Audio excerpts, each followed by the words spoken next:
오늘 말씀은 성경에 기록된 거 보니까 끝자리에 앉아라 그래요. 끝자리에 앉아라. 예전에는 한자를 써서 말석에 앉아라 이렇게 이제 했었는데 끝자리에 앉으래요. 오늘 전할 말씀은 끝자리에 앉아라는 아니고 좀 달라요. 너의 상급을 잃지 마라 이렇게 보시면 되겠습니다. 자, 제목이 뭐라고요? 너의 상급을 잃지 마라. 그러니까 상자에 앉으려고 하지 말고 끝자리에 앉아라는 건데 이거하고 두 가지 오늘 말씀이요. 주제가 크게 두 가지인데 앞부분은 그런 부분이고 뒷부분은 청함을 받았을 때에 이런 거에 또 다른 네가 누구를 청했을 때 이제 내가 청한 것에 대한 내가 누구를 대접한 것에 대한 대접을 받게 되는 경우도 또 있거든요. 그랬을 때는 너의 상급을 받을 수 없다. 주님 나라에서는. 그 말씀을 예수님이 하고 계시는 거예요. 그래서 끝자리에 앉는다는 앞부분이나 또 청할 때 또 청함을 받을 때 이때 문제는 같은 큰 틀에 안에 있는 건데 조금 양상이 다른데 전체적인 주제가 뭐냐면 네가 받아야 할 상급이 있는데 그거 못 받게 된다 잘못하면. 그게 뭐예요? 상석에 앉으면 못 받는다. 누군가를 청해서 대접해 줬는데 또 대접을 받게 되면 대접을 이미 받았기 때문에 하나님께 받을 게 없다. 이런 말씀이에요. 간단하죠? 이게 오늘 말씀의 다예요. 그러니까 강의 내용 전체는 여러분이 몰라도 이런 그 말씀의 메시지의 중심만 여러분이 알면은 이 부분은 뭐구나 라는 거를 잊지 않을 수 있지 않을까 이렇게 생각합니다. 자, 7절부터 하나씩 한번 살펴볼게요. 청함을 받은 사람들이 높은 자리 택함을 보시고 그들에게 비유로 말씀하여 이르되 그래요. 청함 받은 사람들이에요. 자, 우리가 지난 6절까지 내용을 보니까 안식일 날 회당에 모였다가 끝나면은 뭘 했다고 그랬어요? 나만 쳐다보면 어떡해. 말을 해야지 말을. 회당에서 모이고 난 다음에 식사에 대접하는 일이 있었다 그랬잖아요. 예수님도 바리새인의 지도자 정도 되는 사람에게 초청받아갖고 들어가 식사를 하는데 거기에 수정병 걸린 사람이 있어갖고 고쳐주시고 이런 말씀이었잖아. 틀려요? 맞죠? 알고 있었죠? 알고만 있으면 뭐해? 자, 이제 그 부분에서도 뭐였어요? 초청을 한 바리새인과 초청받은 예수님. 이 말씀에 이어서 나온 말씀이에요. 결국은 초청에 관련된 말씀을 하시는데 비유로 하시는 거예요. 근데 여기 보니까 예수님이 가만히 지켜보니까 이 말씀을 기록하고 있거든요. 7절에 그 택함을 보시고 예수님이 보시는 거예요. 지금 여기 택함이라는 말이 나왔는데 택함이라는 말보다도 좀 선택하는 걸 보시고가 언어적으로 맞아요. 택함이라고 하면 보편적으로 누가 나를 택한 걸 생각을 많이 하거든요. 그게 아니고 내가 능동적으로 선택한 거예요. 택함은 수동이에요. 선택은 능동이고요. 그러니까 원어 성경으로 보면 선택하는 것을 예수님이 보신 거야. 근데 뭐를 선택했다는 거죠? 높은 자리에 앉는 것을 사람들이 선택하고 있다는 얘기예요, 지금. 사람들이 어느 집에 초청을 받아서 이렇게 가게 되는데, 여러분들도 예를 들어서 뭐 잔치집이라든지 어떤 행사할 때 이렇게 가는 경우 있잖아요. 자, 그때 갔을 때 여러분 좀 고민하는 경우가 있을까 없을까? 어디 앉지? 이런 경우 좀 있을 것 같아요, 없을 것 같아요? 어디 앉아요? 중간? 이때의 상황을 지금 말씀하고 있는 거야. 여기서도 지금 내가 초청을 받아서 네 집에 갔는데, 누구 집에 갔는데 가만히 눈치 보니까 어디를 앉아야 될지 좀 고민스러울 수도 있고, 확실하게 여기구나 이렇게 앉는 경우도 있는데, 근데 여기 나오는 인물들은 상좌, 높은 자리에 앉으려고 뭘 했다? 본인들이 선택을 했다는 거예요. 어려운가? 상당히 쉬운데, 이 치부 애들도 알만한 건데, 영화분가? 이해 가죠? 여기 그런 내용이야. 청함을 받은 사람들이 높은 자리, 그거를 선택하는 것을 보시고 주님이 여기에 말씀을 하게 되는 것을 이제 기록을 한 거라는 거죠. 여기 높은 자리라는 단어가 나오잖아요. 7절에도 나오고 8절에도 나오고 높은 자리예요. 프로토콜리시아라는 단어인데, 이게 무슨 얘기냐면, 사실은 높은 자리라는 것도 의미적으로는 맞는데 정확하지는 않아요. 그러면 뭐냐? 1등석과 같은 거야. 첫 번째 자리, 최고의 자리라는 얘기예요. 이게 훨씬 더 딱 더 와닿는 거야. 높은 자리는 뭐 여러 자리가 다 높을 수 있어요. 자, 여기 성단에도 지금 의자가 지금 4개가 있습니다. 맞죠? 어디가 높은 자리예요? 다 높은 자리죠. 다 높잖아. 다 똑같잖아. 아닌가? 다 똑같지 않아요? 근데 어디가 높은 자리예요? 이러면 이게 헷갈려. 모르잖아. 다 똑같잖아. 4개인데 다 똑같아. 근데 이 중에서도 첫 번째 자리가 있는 거예요. 첫 번째. 유대인들의 보통 이제 식사, 이렇게 집에 가면은 식사에 식탁들이 있잖아요. 왜냐하면 식탁 문화를 갖고 있는 민족이거든요. 우리는 밥상 문화잖아. 그죠? 우리는 식탁 문화가 아니에요. 현대로 들어와서 집집마다 거실에 주방 앞에 식탁들이 있을 뿐이지, 옛날 나 밥상, 그래서 뭐라 해? 밥상 머리 앉았다 이런 말 하잖아. 밥상에 머리가 있고 꼬리가 있고, 아셨어요? 밥상 어디가 머리예요? 모르잖아. 조상 대대로 내려온 밥상 문화인데 이거 몰라 사람들이 잘. 그러면 한국적으로 보면 밥상 머리는 요거 이제 밥상이라고 봐요. 식탁이라고 봐도 상관없고, 요 중앙이 밥상 머리야. 한국적으로 보면. 근데 유대인들로 보면 여기가 1등석이 아니야. 여기. 자, 보통 이제 어떤 뭐 단체나 기관에서 회의를 할 때 수장, 거기에 회장이라든지 수장이 보통 어디 앉아요? 여기 앉을까요? 이쪽에 앉을까요? 이쪽에 앉죠? 이쪽에 앉는 사람이 돈 내는 거야. 돈 내고 싶으면 자연히 이쪽에 앉으시면 돼요.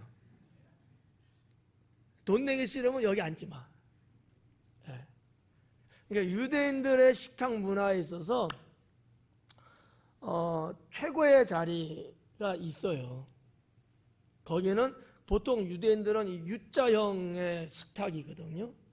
U자가 이렇게 돼 있잖아요. 말 이렇게 자석처럼 이쪽 이렇게 휘어진 이쪽이 1등석 상주합니다. 자, 성전, 그 당시에 성전, 예루살렘 성전도 그렇고 거기서도 높은 자리 있을까요? 없을까요? 어딜까요? 물론 모르겠지 뭐. 밥상머리도 모르는 사람들인데 뭐. 근데 그 성전에도 높은 자리가 있어요. 그게 어디냐면 법궤하고 가장 가까운 자리가 제일 높은 자리예요. 네. 이제 아셨죠? 네. 이거 꿀팁이야. 하여튼 이런 식으로 물론 이제 시대마다 조금 뭐 민족마다 다를 수는 있고 한데 우리는 이제 유대 민족 그리고 이제 성경이라고 하는 울타리 안에서 보는 거니까 이렇게. 그러니까 여기 좀 높은 자리라고 한 얘기는 높다 낮다의 개념보다도 최고의 자리. 여러분 비행기들 타보셨죠? 비행기석은 좌석이 몇 가지로 구분돼요? 아유, 맨날 이코노미만 타갖고 뭘 알아야지. 일반석만 타갖고. 일반석 하나 있죠. 그 다음에 비즈니스석, 그 다음에 1등석이에요. 보통 3석이 돼 있어. 조그만 비행기는 2석으로만 돼 있어요. 근데 어느 정도 300명 이상 타고 막 이렇게 2석, 4석, 2석, 3석, 3석, 3석, 3석, 4석, 3석 비행기 구조가 이제 다양한데 요 정도 되는 비행기는 일반석, 비즈니스석, 1등석이 있어. 1등석이 제일 비싼 거예요. 어떤 사람들은 비즈니스석이 제일 비싼 줄 알겠어. 비즈니스라고 해갖고 영어니까. 근데 아니에요. 이보다 더 비싼 게 1등석이야. 이런 것처럼 높은 자리 하면 이게 조금 구분하기는 조금 그래요. 최고의 자리. 거기에 앉으려고 하지 말았는데 당시의 사람들은 습관적으로 또는 조금 욕망적으로 그 자리를 앉으려고 하는 사람들이 있었어요. 왜냐하면 돋보이잖아. 그건 내가 사람들한테 보여줄 수 있는 기회가 되는 거예요. 나 이런 사람이다. 이런 것들이 이 내심에 있는 거예요. 이걸 예수님이 아시는 거죠. 뭐 누구만 그러는 거냐? 아니고 일반 평민들은 그런 의식이 거의 없지만 어느 정도 중류층, 상류층, 지도자층 이 정도 되는 사람들은 상당히 있었습니다. 지도자들은 나는 당연히 여기 앉아야 되는 생각이 아주 고착되어 있어요. 그리고 중류층이나 상류층은 기회만 된다면 나도 저기 한번 앉아보고 싶다. 이런 거야. 여러분 1등석 앉아보고 싶다라는 생각 들어본 적 있어요? 없어요? 있어요? 있네. 돈으로 해결할 수 있어. 돈으로. 평생 근데 한 번도 앉아보지 못해. 왜? 돈이 아까워서. 근데 이제 돈이 뭐 한 10억 갖고 막 이렇게 있는 사람은 뭐 타겠죠. 하여튼 이런 것처럼 여기 높은 자리라고 번역은 됐는데 그렇게 보지는 마시고 최고의 자리. 첫 번째 자리라는 뜻이에요. 원어 자체가 그렇게 됐어요. 첫 번째 자리라는 얘기야. 거기에 앉는 것을 봤어요. 근데 이 앉는 것도 주인이 여기 앉으세요 그런 게 아니야. 본인이 들어와서 당연하게 그 자리를 선택해서 앉는다는 거야. 그거를 예수님이 보시고 그럼 뭘 보신 거예요? 그 자리에 앉는 모습을 보신 거예요? 아니면 그 자리에 앉으려는 그 마음을 보신 거예요? 이렇게 말할 줄 알았어. 모습을 보실 뿐만 아니라 마음을 주님은 깨뜨려 보신 거죠. 그런 마음이 없으면 그런 자리에 앉으려고 하지도 않죠. 마음이 있으니까 이제 그러는 건데 이제 그 부분들을 여러분들이 조금 도움으로 알고 계시면 좋겠다. 8절에 네가 누구에게나 혼인잔치의 청함을 받았을 때에 7절은 단순하게 청함을 받았을 때고요. 8절은 딱 찍어갖고 혼인잔치에 청함 받았을 때에 결혼식 할 때라고 되어 있는 거거든요. 예, 혼인잔치 청함을 받았을 때 높은 자리에 앉지 말라. 그렇지 않으면 너보다 더 높은 사람이 청함을 받은 경우에, 이렇게 이제 기록됐어요. 자, 청함을 받아 갔을 때 높은 자리에 아예 앉지 말라는 거예요. 이 앉지 말라, 앉아라, 여기 앉아라, 여기 앉지 마라, 이럴 수 있는 거는 청함 받은 사람의 권리가 아니에요. 우리 예식장 가면 좌석 여러분 어때요? 아무데나 앉잖아. 무슨 권리로? 내 권리로. 내 권리로, 그죠? 그럼 뭐 돌잔치 한다, 뭐 해갑잔치 한다, 이럴 때 가는 경우들이 있잖아요. 그때는 어디 앉아요? 아무데나, 내가 원하는 대로. 근데 유대인들의 사상과 그들의 문화적 습관, 관례는 뭐냐면 주인이 앉는 것을 정해주고 거기 앉는 거예요. 이게 서양 문화야.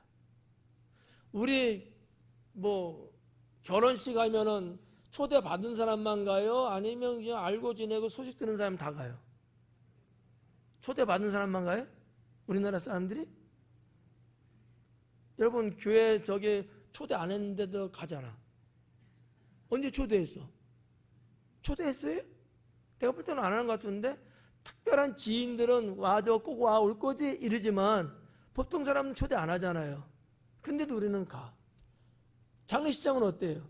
초대해요? 안 해. 우리나라는 그런 게 없어요. 그런데 서양 문화 속에는 초대 한 사람만 가게 돼 있어요. 초대 못 받았다? 안 가요. 가도 거부당할 수 있어요. 이게 확연하게 딱 달라. 네. 여러분 혹시나 외국 나가 살 기회가 된다면, 거기서 초대를 받게 된다면 가는 건 괜찮은데, 초대도 안 받았는데 알고 좀 안면이 있다 해서 그게 내가 덥석 간다, 문전에서 박대받을 수 있어요. 안 돼요. 네. 왜? 와가고 총질할까 봐. 신분이 확실하고 자별한 어떠한 관계에 있을 때만 별도로 초대를 보냅니다.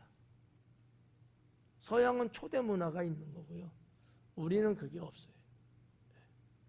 옛날서부터 역사를 쭉, 한국 역사를 훑어보면 민간사 속에, 그리고 양반 문화 속에서도 보면 이런 게 없어요.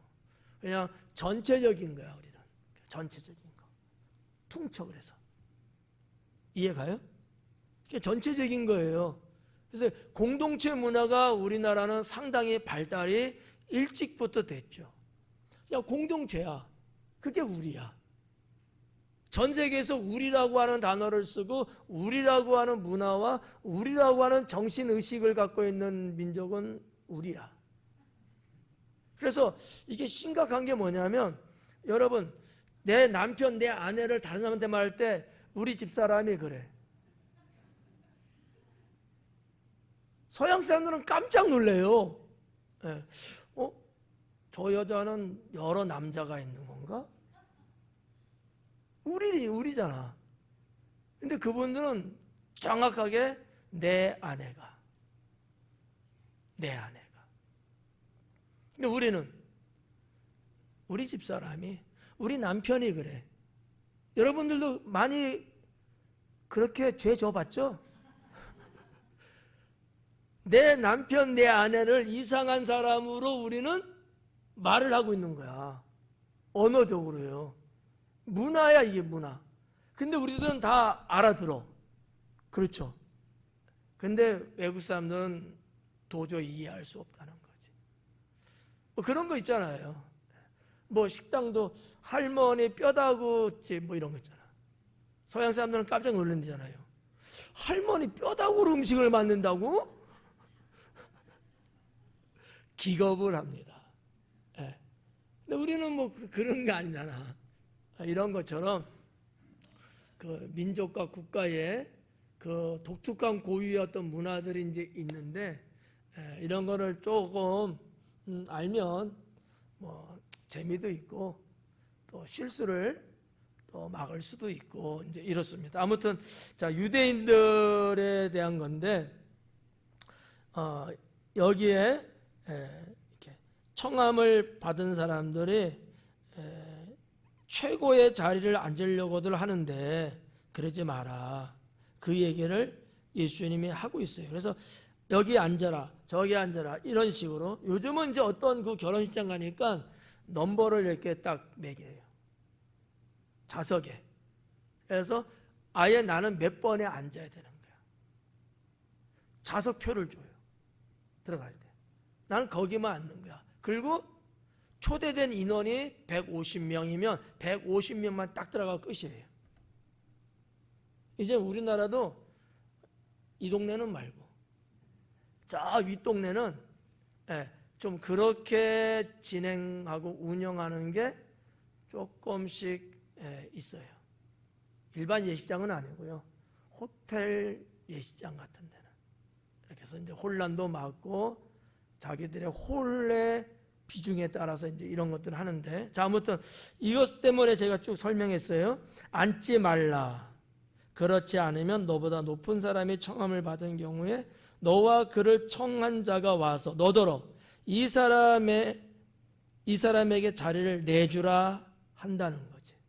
이게 주인의 주권이에요. 우리는 이랬다가 대번에 화를 내지. 기분 나쁘다고. 이게 서로 이게 문화적인 게 달라서 그런 겁니다. 자, 우리 한국 사람들은 일어나서 저쪽 앉아요. 이거 못해. 그냥 대충 앉는 거지. 근데 유대 민족도 그런 문화가 아니고 반드시 정해준 자리에 앉고 자격이 안 된 사람이 그 자리에 앉았다면은 당당하게 거기서 자리를 옮겨갑니다. 근데 이게 하나도 이상하지 않은 거예요. 그러니까 선택해서 앉는데 내 위격에 맞는, 내 위격, 나라는 사람의 포지션이 있거든요. 위치가 있잖아. 나의 위치가. 내 위치에 맞는 자리에 가서 앉아야 된다는 얘기예요. 근데 무조건 내가 높은 자리에 앉으려고 한다? 이거는 이미 마음에 교만함이 있다는 얘기거든. 교만함. 그래서 우리 한국에서도 가급적이면 말석에 앉아라. 저는 이렇게 말씀을 드리고, 저도 습관적으로 말석 쪽으로 가서 앉습니다. 근데 이제 사람들이, 목사님들이 여기 앉으래요. 여기. 저랑 식사 이렇게 해보신 분들 아시죠? 저 항상 이런 데 앉죠. 그리고 저기 구석 안쪽에, 사실 돈 안 내도 돼. 네, 하여튼 이런 부분에서 말석에 앉는 게 사실은 편해요. 말석에 앉는다고 해서 내가 낮은 사람 되는 건 아니잖아요. 그러니까 나의 마음을 보여주는 것이 말석에 앉는 겁니다. 누군가를 해서 격이 안 맞으면 아우 집사님 이쪽에 앉아요. 그러면 그냥 못 이긴 척하고 또 가서 또 앉는 거야. 근데 처음부터 상석에 앉으려고, 최고의 자리에 앉으려고 그러지 마라 라는 얘기죠. 자, 그렇게 이제 좀 보시고요. 9절 말씀이 너와 그를 청한 자가 와서 너더러 이 사람에게 자리를 내주라 하리니 그때에 네가 부끄러워 끝자리로 가게 되리라. 이 누가의 이 기록을 보면은 예수님의 시극적인 것을 묘사하고 있는 것이 아닐까 이렇게 생각할 수도 있어요. 시극이라는 단어를 제가 썼는데 시극이 뭐냐 하면 물으면 실례니까 시극은 이런 거예요. 어떠한 사실적인 일들이 있어요. 아니면 사람에 대한 거든지 상황에 대한 이런 것들이 있거든요. 이것을 대놓고 말을 안 하고 어느 하나의 연극이나 드라마나 이런 행동을 통해서 그거를 묘사하는 거야. 그래갖고 깨닫게 하고 때로는 조롱을 할 수도 있는 거고 이런 어떠한 메시지를 던져주는 거죠. 우리나라도 이 코미디언들이 그런 어떤 예능 프로그램들을 한 적이 있었잖아요.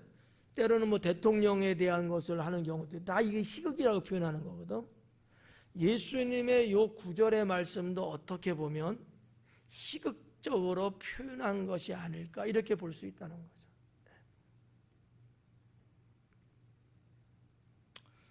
10절 청함을 받았을 때에 차라리 가서 끝자리에 앉으라. 그러면 너를 청한 자가 와서 너더러 벗이어 올라 앉으라 하리니. 예. 거기에 격이 안 맞다고 본 거예요. 그래서 그 사람의 격에 맞는 자리로 옮겨서 앉으라고 해준다는 얘기죠. 그때야 함께 앉은 모든 사람 앞에서 영광이 있으리라. 그러니까 이런 자리에 앉는 것 하나만 갖고 지금 말씀을 하고 있는 건데, 사실상 자리에 앉는 것보다 더 예수님이 중요하게 봤던 것은 당시의 바리새인 및 지도자들이 당연하게 그냥 당연시 자꾸 제일 높은 자리에 앉으려는 의식이 팽배했던 시대였어요. 그런데 그 원인이 어디 있느냐? 교만이라고 본 거죠. 교만해서. 예수님 사상은 뭘까요? 낮아지심이거든요. 하나님 나라의 성격은 뭘까요? 낮아지심이에요. 네. 그러니까 이게 기본적인 이제 사상이고 신앙이에요. 낮아지는 거. 근데 당시에 이 바리새인과 서기관과 제사장과 등의 이런 종교 지도자들은 낮아지려고 하지를 않고 자꾸 스스로 높아지려고 했던 거예요. 이거를 예수님이 말씀하고 있는 거죠. 오늘날 이 시대도 우리 마찬가지입니다. 내가 스스로 자꾸 높아지려고 하면 안 된다라는 거죠. 그거 교만해서 끝나는 거예요. 겸손한 사람은 높아지려고 하지 않습니다. 낮아지려고 해요. 섬김 받으려고 하지 않아요. 교만한 사람이 섬김 받으려고 하거든요. 겸손한 사람은 섬기려고 합니다. 네. 또 그 중간에 있으려고 하지 말고. 무슨 말인지 아시겠어요? 네. 자꾸 낮아지라는 거예요. 자꾸 낮아. 그런데 내가 낮아지려고 해도 하나님이 보실 때 그게 아니라면 주님이 높여주시는 거예요. 그때 영광이 발생하는 거야. 그때 영광이. 예수님 말씀이 그거예요.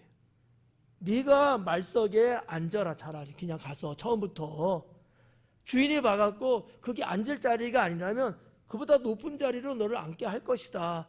그럼 많은 사람이 그 광경을 보게 되는데 당신은 그러면 위격이 올라가는 거다.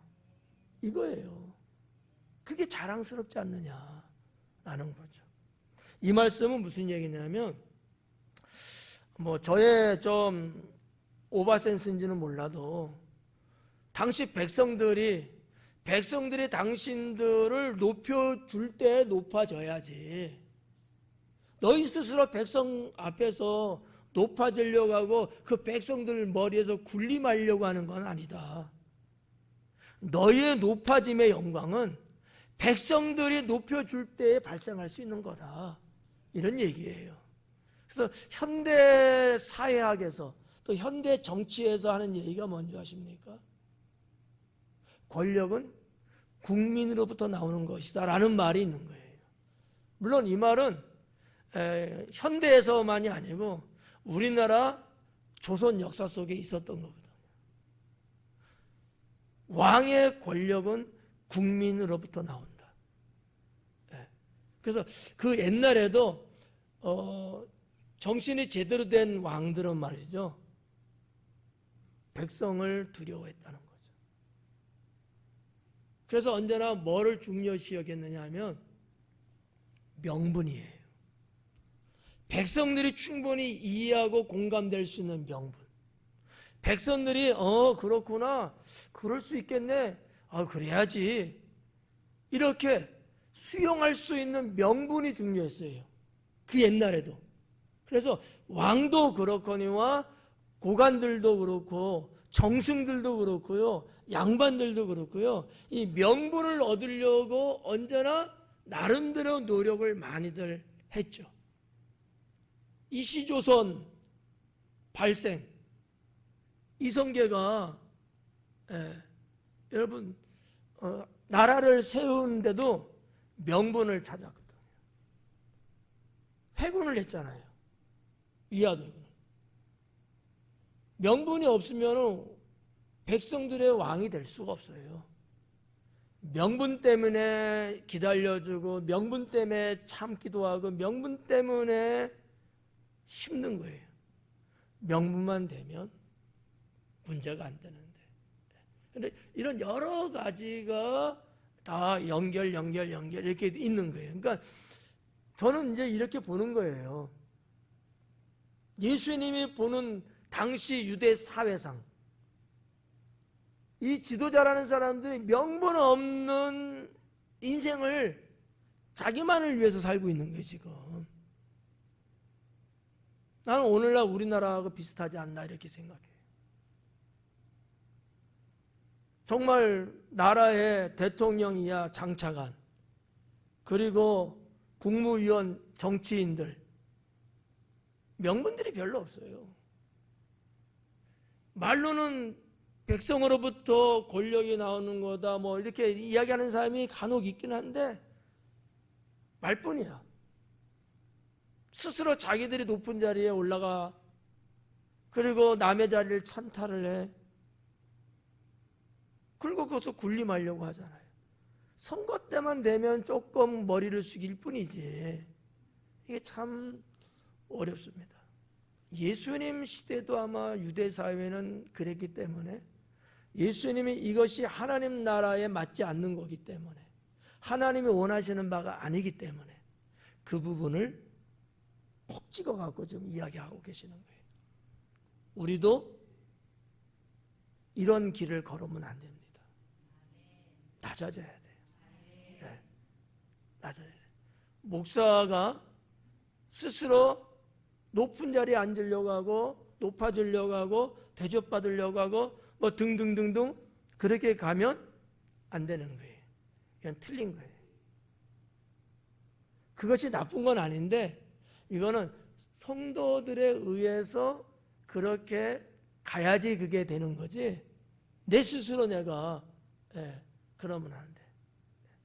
저 맨 끝자석에 앉잖아요. 저 말석이야. 제가 저기 앉는 이유를 알겠어요? 의도적으로 앉는 거예요. 가운데는요, 주님 계시는 자리야. 근데 개념 없이 가운데 떡 앉아. 보기 좋잖아. 성경적 개념이 없는 거예요. 제가 저기 앉아있는데 나보고 여기 앉아있는 사람 한 명도 없어. 우리 교인들. 제가 저기 앉는다고 여러분의 목사를 무시해요? 안 하잖아요. 안 하잖아. 제가 저기 앉는다고 해서 내가 찌그러져요? 아니야. 주님 앞에, 성도 앞에 낮아지는 모습을 이게 간접적으로 보이고 있는 거예요. 그냥. 이게 뭐야? 시극적이라는 거죠. 시극적. 메시지를 주는 거예요. 메시지를. 우리 그리스도인들은 어떤 의미에서는 이런 시극적인 역할을 좀 할 수 있어야 된다라는 거죠.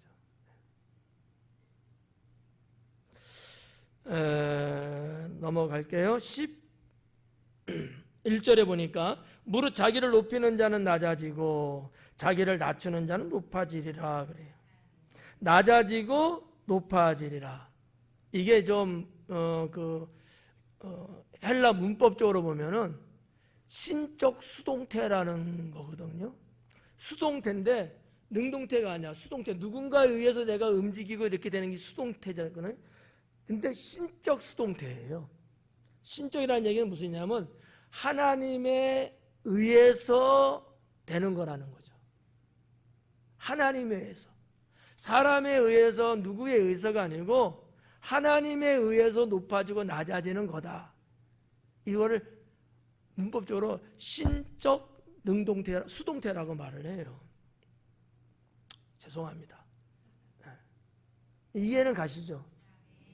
그러니까 내가 높아지는 경우와 낮아지는 경우는 누구의 주권이에요? 하나님의 주권이라는 거야. 초청을 받았을 때 자리에 앉는 것은 누구의 주권? 주인의 주권, 나를 청한 자의 주권. 근데 인생 전체로 봤을 때 내가 높아지는 인생, 낮아지는 인생의 주권은 하나님께 있다는 거야. 그건 하나님이 하실 일이다 이거거든요. 이게 에스겔서에 똑같은 말씀이 나와. 어떻게 보면 예수님이 이 말씀을 인용했는지도 몰라요. 높아지고자 하는 자는 낮아질 것이고 낮아지고자 하는 자는 높아질 거다. 이 말씀을 옛날에 하나님이 에스겔을 통해서 말씀을 이미 하신 말씀들이에요. 21장에 나오거든요. 26절에. 그러니까 이게 우리 하나님의 생각이에요. 우리도 해당됩니다. 언제든지 낮아지려고 자꾸 해야 된다. 낮아지려고. 그래야 쓸데없는 죄도 안 져요. 낮아지려고. 겸손해지는 거죠. 그렇다고 해서 낮아지는 건 아니에요. 우리가 낮아진다고 내가 낮아질게 해서 정말 낮아지는 건 아니야. 그거를 통해서 하나님이 높임 받으시고 이 분위기가 반전될 수 있는 이제 이런 거가 있어서 그렇기 때문에 자 아무튼 11절은 이렇게 청함에 대한 것은 마무리가 이렇게 됩니다. 12절에 보니까 또 자기를 청한 자에게 이르시되 자기를 청한 자에게 이르시되 이물만 예수님을 청한 자에게 하시는 말씀이에요. 그러면 예수님은 청함 받은 상태고 누군가 예수님을 청했잖아요. 그 사람한테 이제 하는 얘기입니다. 네가 점심이나 저녁이나 베풀거든 벗이나 형제나 친척이나 부한 이웃을 청하지 말라. 자, 청함에 대한 방법을 말씀하고 있는 거예요. 청함에 대한. 근데 여기 보니까 점심이나 저녁이나 아침은 없어요. 보통 유대인들의 어떤 식사의 구성을 이렇게 보면은 우리나라 요즘 말로 말하면 늦은 아침 이해 가요? 한 10시, 11시 정도 먹는 아침 이런 거. 점심인데도 뭐 오후 한 서너 시 뭐 이런 거. 그런 단어예요 사실은. 근데 점심이나 저녁이나 그러면 이제 진짜 저녁은 언제예요? 자, 유대인들 그 시대는 뭐 고대 사회니까 해가 떨어지면은 어둡고 물론 뭐 불을 밝히긴 합니다만 거의 생활은 그냥 종결된다고 봐야 돼요. 이 21세기를 살아가지만 우리 시골집 같은 데 보면은 어두워지면 해가 떨어지면 주무시기들 바빠. 예. 뭐 TV 보는 분도 계시겠지만 어르신들은 일찍들 많이들 주무셔요. 근데 벌써 2000년 전에 그 시대는 환경적으로 그럴 수밖에 이제 없는 건데, 근데 문화가 헷갈리면 안 돼요. 낮에 뭔가 행사하는 문화가 거의 없어요. 더우니까. 저녁부터 행사가 시작되거든. 그 결혼식도 그래서 밤에 하는 거예요. 지금도 중동 지역의 나라들은 결혼식을 하면 저녁부터 대체적으로 새벽까지 해요. 결혼식 행사를 밤새 하는 거야. 밤새. 옛날 얘기 아니에요. 지금도 그래요. 그러니까 낮 시간 동안은 너무나 덥고 여러 가지 환경이 열악합니다.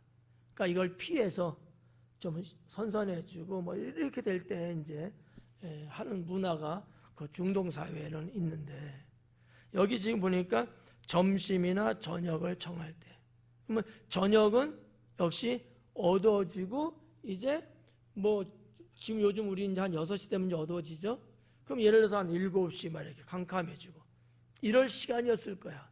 그럼 점심은 뭐 오후 뭐 한 2-3시나 뭐 이렇게 될 수도 있을 것이고, 그럴 때 이제 청하는 거예요. 아침은 청함이 없어요. 아침 금식해야지. 그냥 하는 소리야. 하도 그냥 입 다물고들 있어가고. 이제 그럴 때 이제 잔치를 베풀려고 하면은 형제, 친척, 부한 이웃은 청하지 마라. 이 사람들은 다 가까운 사람들이에요. 지인들이야, 정말. 이런 사람은 청하지 말라는 거예요. 근데 바리새인들은 어땠어요? 이랬어요. 다른 사람 안 청합니다. 뭔가 내 인생에 도움이 되고 저 사람이 내 잔치 자리에 오므로 그 자리를 빛내게 해줄 수 있는 사람들, 이런 사람들만 골라서 청했다는 거죠. 그러니까 예수님의 그 생각하고는 정반대였던 거죠. 두렵건대 그 사람들이 너를 도로 청하여 내게 가품이 될까 하노라. 이 예수님의 표현을 이해를 잘 못하는 사람이 많아요. 어떤 얘기냐 한번 봐봐요.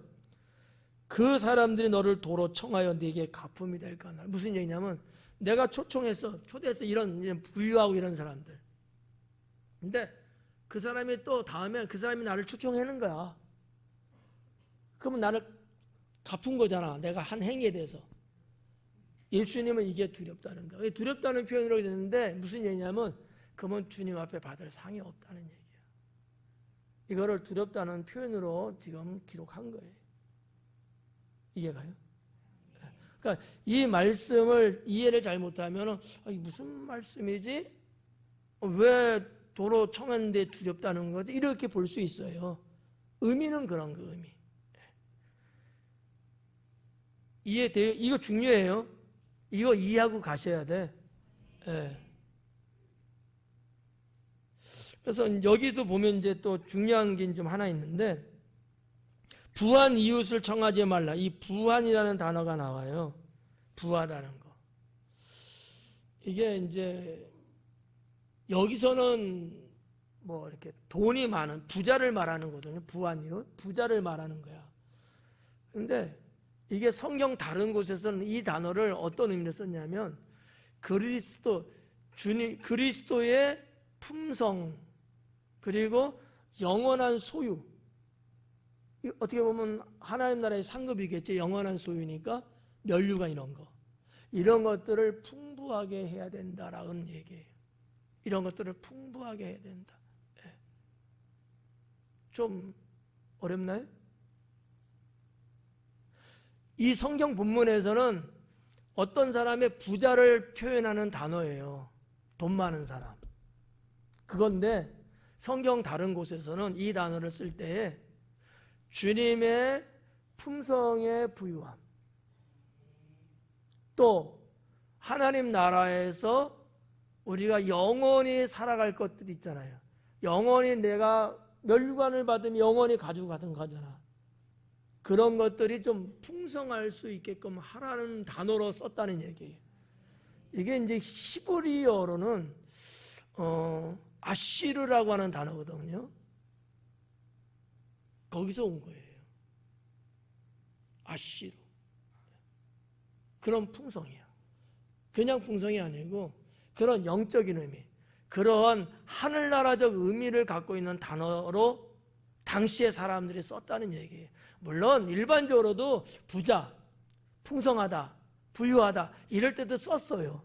썼는데 특히 성경에서는 그런 단순한 표현보다는 주님의 풍성하신 사랑이라든지 성품이라든지 이럴 때, 또 믿는 자들이 하나님께 이렇게 받게 돼서 그것이 영원토록 소유하게 되는 것들, 이런 것들을 말할 때 사용한 단어다라는 얘기죠.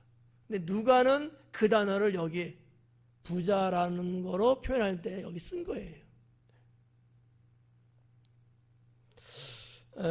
이 바리새인들의 당시의 현실을 예수님은 꼭 집었습니다.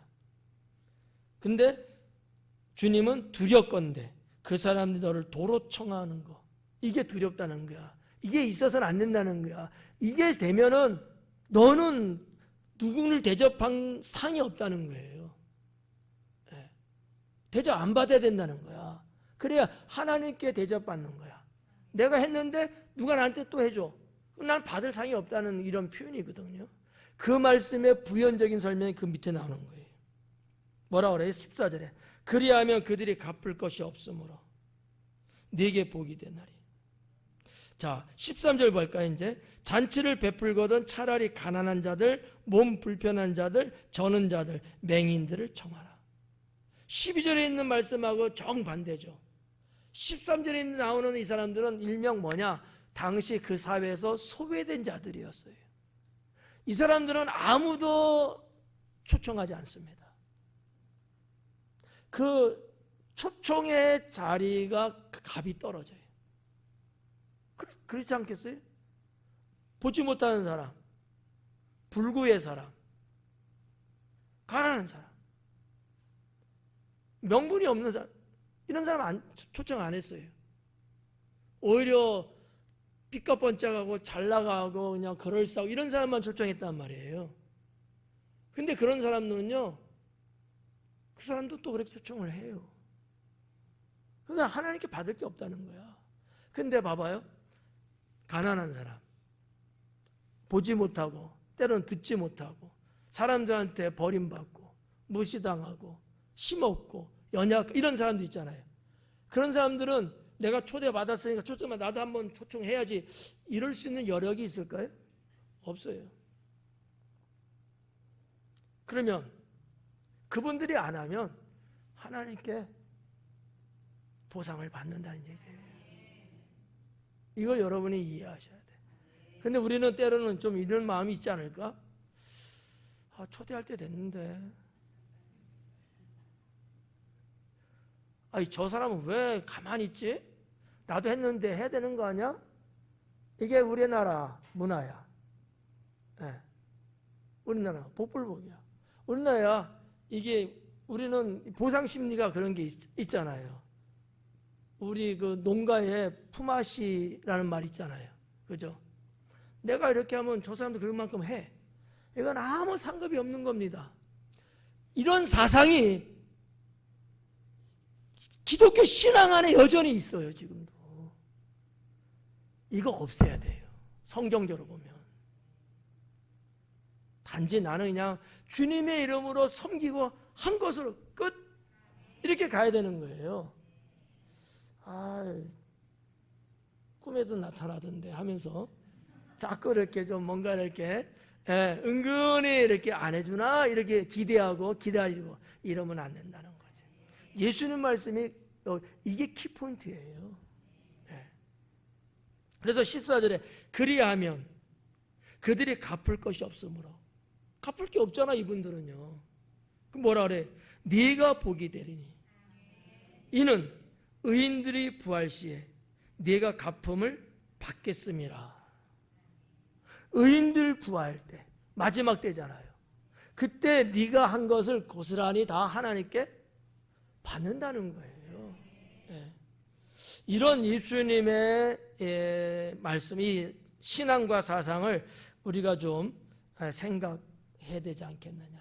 자, 정리해서 말하면 당시의 바리새인들과 종교 지도자들 그들은 언제나 육의 생각을 하고 삽니다. 육의 생각. 세상이 논리적으로 갔어요. 예수님은 정반대였어요. 하늘의 생각을 갖고 말씀하십니다. 세상 논리, 육의 생각은 뭐예요? 아까도 말했잖아. 품앗이잖아. 내가 이만큼 했으니까 너도 그만큼 해야 되는 거 아니야? 안 하면 독촉해야지. 그죠? 이게 육의 생각이에요. 우리들 중에도 내 안에도 이런 생각이 있으면 이거 버리셔야 돼요. 육신의 생각이야. 그런 생각을 갖고 있는데 안 해. 그럼 뭐 어떻게 돼? 서운해. 삐져. 주일날 설교했잖아요. 그러면 괜히 죄를 짓는다니까. 잊으세요. 내가 한 그 자체로만 그냥 감사하고 한 그 자체로 내가 그냥 잘해 이거 끝나야 돼. 하나님은 아시잖아요. 주님이 갚으신다는 거지. 이게 우리 기독교 신앙이다라는 거죠. 아시겠죠? 예. 대접을 받으려고 하지 말라는 게 바로 그거예요. 예. 대접 받는 순간 하나님께 받을 상은 없다. 예.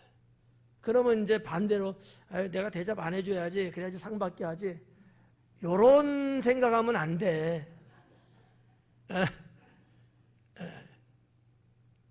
우리는 받은 은혜만큼 또 우리 은혜를 베풀며 살아야 된다는 기본적인 마인드를 갖고 살아야 돼요.